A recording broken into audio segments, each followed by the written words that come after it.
Hello, welcome back to the Peace Grows Here podcast. I'm your host, Yelena Pilates, with my Blooming Heart Hypnotherapy and Coaching, which is the name of my practice. And in today's episode, I'm going to be talking about the importance of regulating your nervous system to help yourself when it comes to anxiety.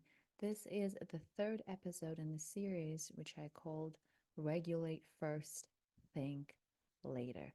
Regulate first, think later. The previous two solo episodes of mine were dedicated to, first of all, sharing with you what it means to be stuck in anxiety and fear cycle. And the second one of them was about how to quit the worry habit. And before I get into the topic of today, this episode, I want to really quickly go over what I shared in those previous two episodes so that you understand where we at in this mantra regulate first think later and why it is so helpful and effective to remember to hold on to it when it comes to healing anxiety. So regulate first think later. What is it about? First of all, it's about shedding light on how anxiety is born in the brain. It's born as a result of a cycle between fear and worry. Fear is the response that our emotional part of the brain, our nervous system, has in reaction to something uncertain, something that potentially threatening. And worrying is something that we do as our knee-jerk reaction to also uncertainty of some kind. We're a lot of times compelled to try to think our way out of potentially tricky situation. And a lot of times we end up driving ourselves deeper into anxiety because we don't realize the interplay between the fear in our body and the worrying thoughts, how they feed on each other and perpetuate anxiety indefinitely unless we stop and realize that we can actually exit that cycle and calm ourselves down in a much more effective way. So that was the first episode in this series. The second episode was about encouraging you not to try to think your way out of anxiety. And I was explaining how come that is not productive. Mainly, I was talking about how trying to think our way out of anxiety turns into worrying, and worrying becomes a habit. And what I mean by the habit is a mechanism that it seems like it's having some kind of a benefit, a reward in regards to our survival for our brain. So our brains try to hold on to it because it now thinks that it's doing the right thing by worrying. And in the last episode, and this is a really good one for everyone to check out, but especially if you find yourself having a hard time stopping to worry and doing it habitually. So in that episode, I shared about at least three so-called rewards that worrying can have for our brain that gets it hooked on it. And those are number one, worrying allows us to avoid feeling fear, which is uncomfortable. And our brain likes that because it's all about avoiding unpleasant sensations and it hooks on worrying how, like an avoidance strategy for the sensations of fear themselves.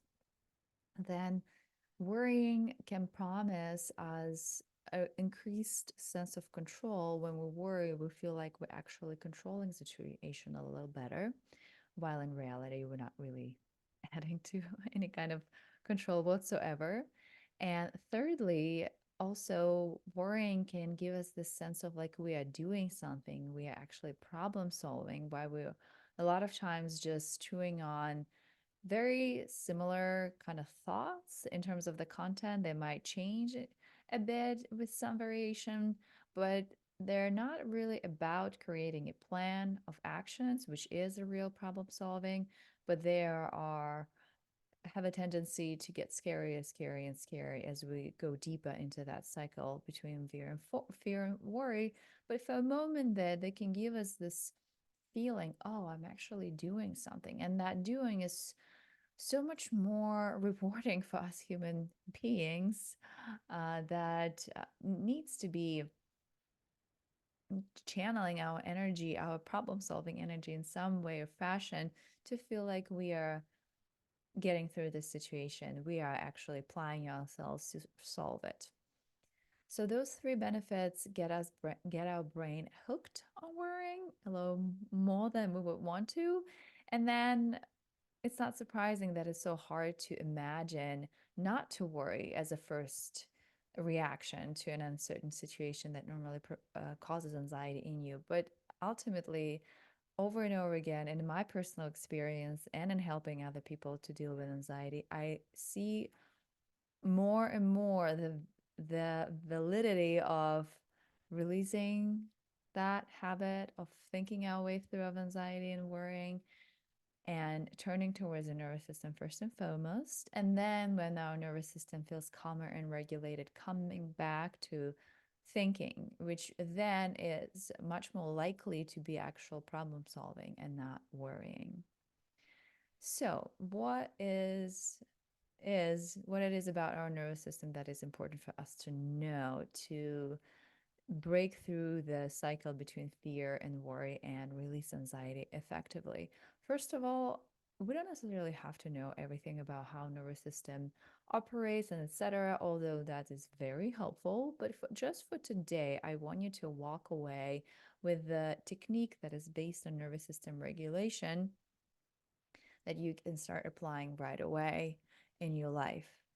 And that technique starts with learning about this concept that is originated, has originated in polyvagal theory, which is called neuroception. Neuroception is the mechanism that always runs on the background for us in our systems, scanning our outside and inside environment for signs of cues of danger, ready to shift the energies and let's say from what the place where we were rested and like receiving and open and like super regulated in that way, it can quickly give us energy to fly or flee if we need to shift into this sympathetic activation and get going just to bring us back to safety. That system is always on the lookout for cues of danger, gauging how should we be in this particular situation. Should we be more on guard, or it's okay to be relaxed? And of course, it's saved many lives and have served us really well all the way from our ancestors till now to keep us safe, basically. And the technique that's based on this notion of neuroception, just becoming aware of this process that running at all times in the background and has a vast influence on our thinking. It's not just the bodily sensations, because on the basis of that process, on the basis of the cues that it's picking up on automatically at all times, our nervous system shifts from feeling safe to feeling a little threatened. Our thinking shift drastically on a basis of that. When you are feeling regulated, safe, and relaxing, I don't know, drinking your tea and just staring outside of the window, that's a very different place from an anxiety filled place where there's a lot of energy, there's a lot of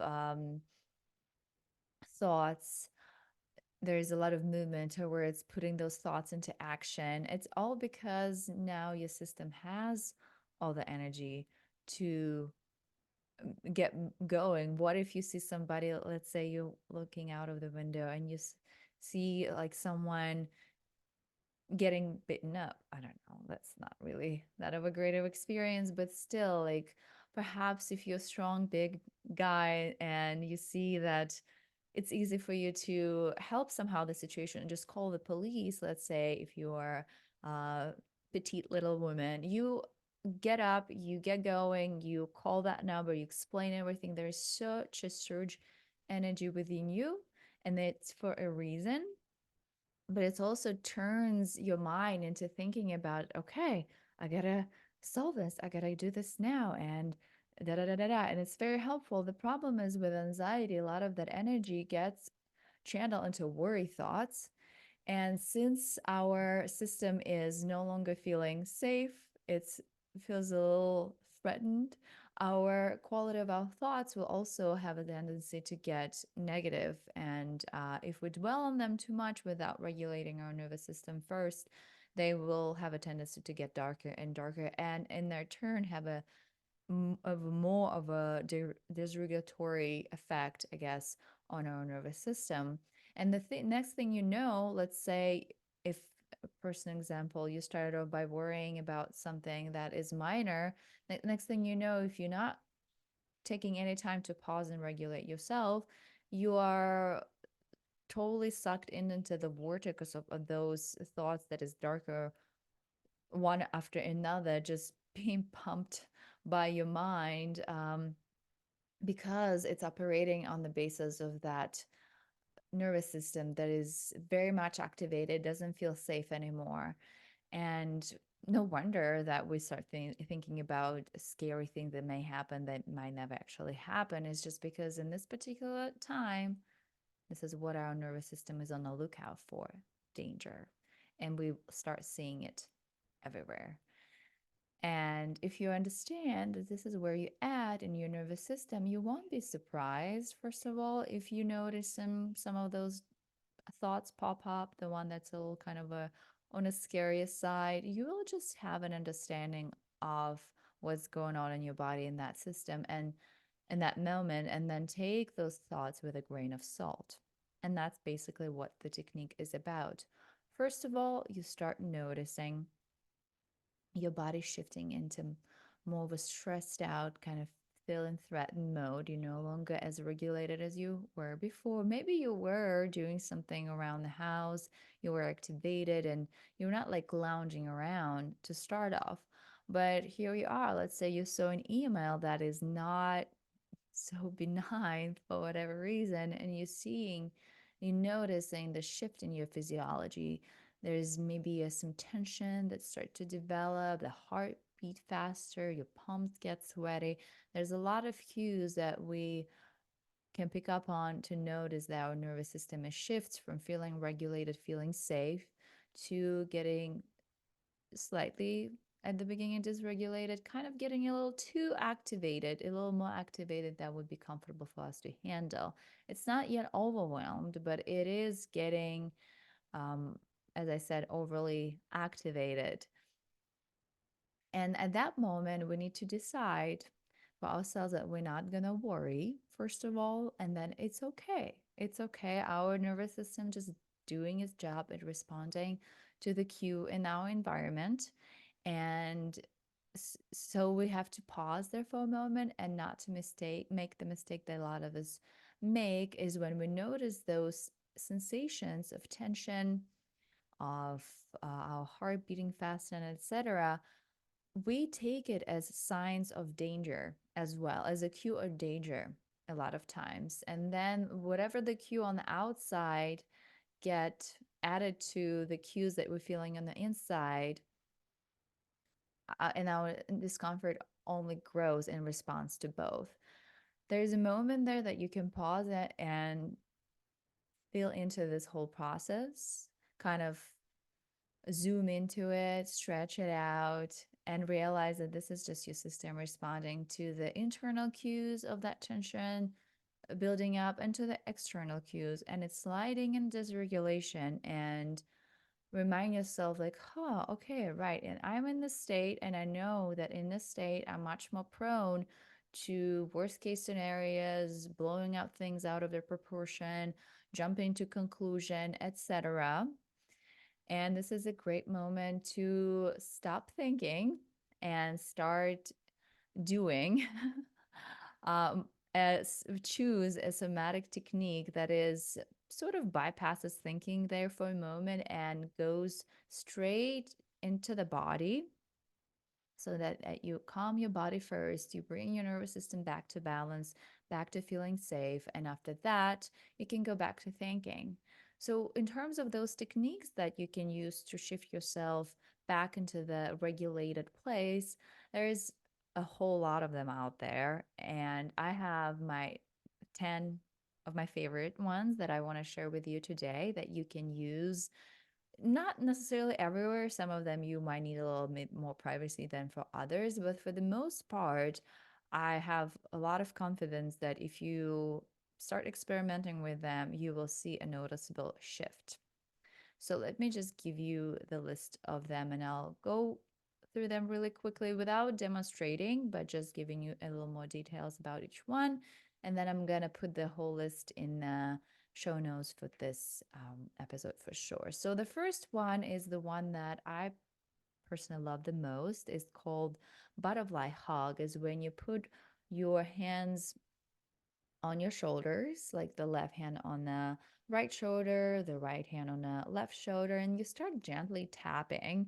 And there's a lot of beautiful science about it, about the tapping, the bilateral stimulation that goes into that. You can look it up when you have a moment. But even just with a hug itself, it feels really good to soften into the embrace. And we don't really have to have anybody around us to provide ourselves with this gentle release, gentle, soothing gesture.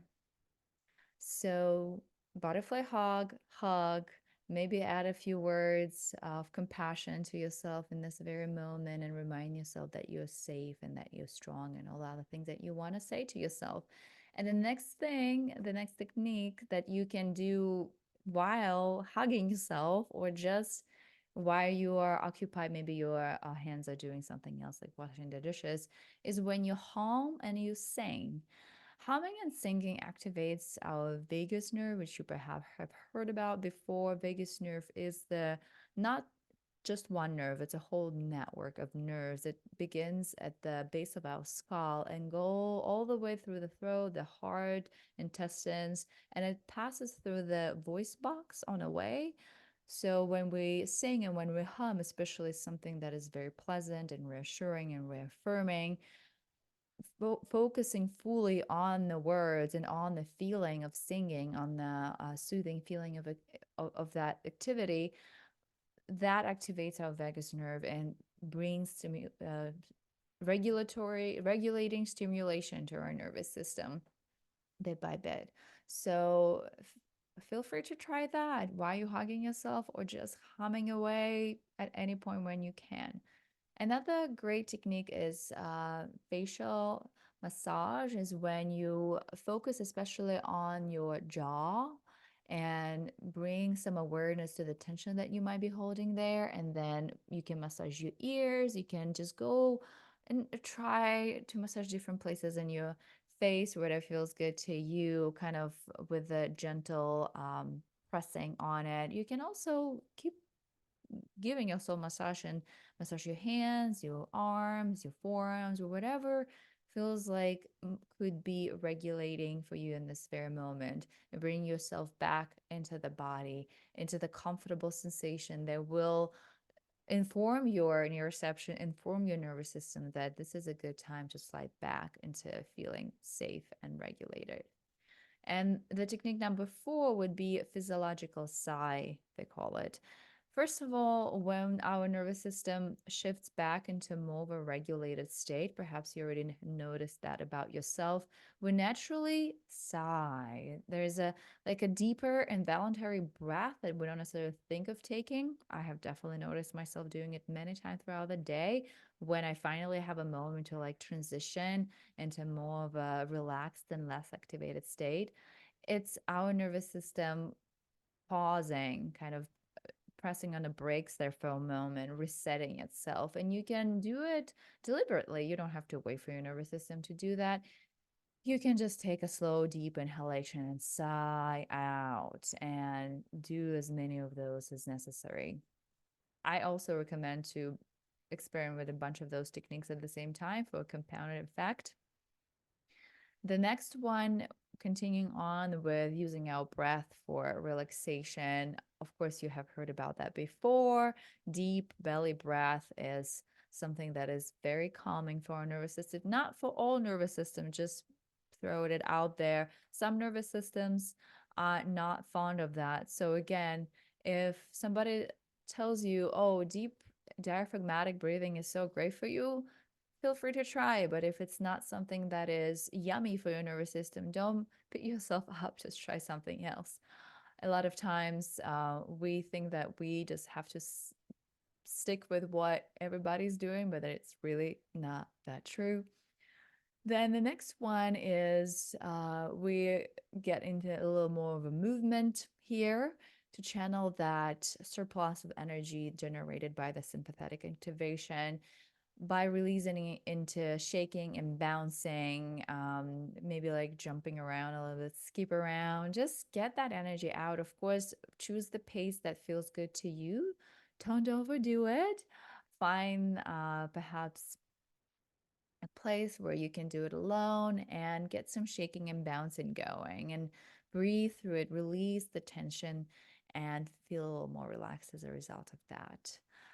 The next technique is from the world of yoga. Maybe you heard of it. There is a pose called legs up the wall. That's its English translation. It's when you lay next to the wall and you bum parallel to the wall, and then you put both of your legs up on that wall and relax and just breathe and let go. This pose activates relaxation response in our body, and I really highly recommend to do it like every day after your work day for 10 minutes. It's just magical, does wonders. But it's also very effective when you are feeling that anxiety coming on and noticing those cues for your nervous system shifting into more of a dysregulated state and being kind of a little too activated. And couple more. I have only three more left, I guess. Heart-centered breath. Uh, that was inspired, of course, by, I would imagine, Asian Buddhist practices, by picked up by Heart Math Institute, which studies the heart rate as it connected to our general sense of well-being. And they found that if we would imagine ourselves breathing in and out of our heart's space as if we had nostrils in that area, we will feel calmer. And there's also science of polyvagal theory of nervous system regulation that confirms that, because vagus nerve passes through our heart. It actually, the nerve that regulates our heart pace. So when we're focusing on that space and breathing and maybe even sending ourselves some love and compassion and understanding, that definitely have a beautiful regulating effect on our system. So now the two, and they'll be done for now with the techniques that you can go ahead and try. Another one that involves movement is dancing and gentle yoga. Dancing, of course, pick your music, find, even if it's just 5 minutes, and let it out. Ideally, that nobody can see you, but if they do, just dance like there's nobody looking at you. And the movement of some sort that is not too activated, but again, find the rhythm that will feel good to your nervous system, that will be enough for you to be occupied and not bored, but not too activating to push you further into the sympathetic activation. So like a cat cow, maybe you heard about the cat cow flow in yoga. That's is a great one to start with and go from there. Synchronize it with your breath and bring some relaxation to your system once again. And lastly, the last technique is because I definitely know how effective it is, but it's definitely not my favorite because I don't like cold. And it's about exposing yourself to cold temperatures, or a, a compress, like taking a cold shower or just like splashing cold water in your face. That actually very effective to, again, engage the vagus nerve and shift your whole state from being so preoccupied and dysregulated into more regulated space. It's like resets our whole nervous system. So if you're one of those people who've been wanted to start toning like the body with the cold water, that could be a great incentive to add that kind of a practice that is good for your immune system besides a lot of things. So yeah, that was my top 10. or maybe 9 because I'm not really a fan of the cold one, but I just know that it's really super beneficial and effective. And the idea is to catch yourself as you are starting to get dysregulated, you by paying attention to the cues and plug one of those or two or three of those techniques in without thinking too much. And then when you through with those activities, when you feel like, oh, okay, it feels a little better, I feel a little more relaxed, this is a time for me to go back to thinking and create a plan, and still watch out if that thinking dysregulates you more. And if you need to, again, pull back from the thinking and go back to the body and regulate it some more. And then go back to thinking. It's a bit of a dance that you're doing that ensures that your thinking is actually productive in this moment and it's not driving you deeper into more anxiety and not less, as we hope. So that is it for now. And this completes my series of those 3 episodes about what I mean when I say regulate and think later. It is to drop the thinking and regulate, go through the body to bring it back to that place of safety, and then add rational mind to it where it has a chance to stay rational, because there is not so much fear that is heating it up, that you filtering everything through, as opposed to when we're dysregulated. There is a lot of that fear that can skew our perceptions and get us wrapped into that anxiety provoking thoughts even deeper for no reason. Because ultimately, we got to remember that we are super resourceful, we're strong, we have done it before, we have overcome difficult things, and we can do it again.